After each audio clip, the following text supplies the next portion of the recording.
কীর্তনিয়া প্রদীপ পালে আস্তে আস্তে সবাই করজন বসুন।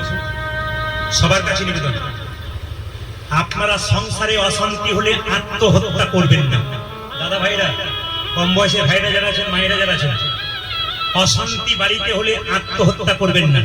শাস্ত্র বলছে যদি কেউ আত্মহত্যা করে ভাবে মুক্তি পাবো, না, পাবেন না। আপনার আত্মা চারিদিকে ঘুরে বেড়াবে, কোনো দেহ ধারণ করতে পারবে না।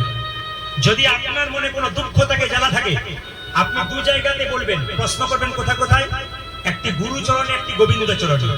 আপনাকে কেউ খারাপ কথা বলেছে, আপনার কাউকে বলার দরকার নেই, গুরুর কাছে বলুন, গোবিন্দের কাছে বলুন। গুরু হলো বাবার মতো, ভগবান হচ্ছে বাবার মতো, তার কাছে বলুন, আপনার দুঃখ দূর হবে।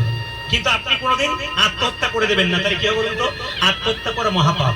আর এই দেহটাকে ধ্বংস করা তো আপনার দায়িত্ব নয়। আপনি যে ভাড়া বাড়িতে আছেন মায়েরা, সেই বাড়িটাকে নষ্ট করার দায়িত্ব আপনার নয়। কিন্তু যদি নষ্ট করেন তাহলে যে মালিক সে কিন্তু শাস্তি দেবে। তাহলে এই দেহ বাড়িটা গোবিন্দের কৃপায় যে পেয়েছেন, এই দেহ বাড়িটা আপনার নষ্ট করে দেবেন না।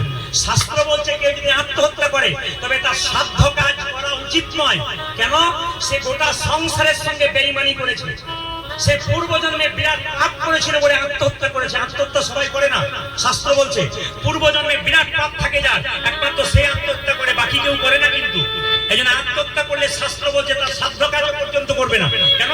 সে বেঈমানি করেছে তার মায়ের সঙ্গে, তার বাবার সঙ্গে, এত কষ্ট করে জন্ম দিয়ে মানুষ করলো, আর আত্মহত্যা করে দিল, মানে গোটা সংসারের সঙ্গে সে বেঈমানি করলো। তার সাধ্য কাজ করা উচিত নয়, শাস্ত্র করে দিয়েছে। তবু আমরা করি কেন? তার আত্মার শান্তির জন্য আমরা করি। মাথায় রাখবেন।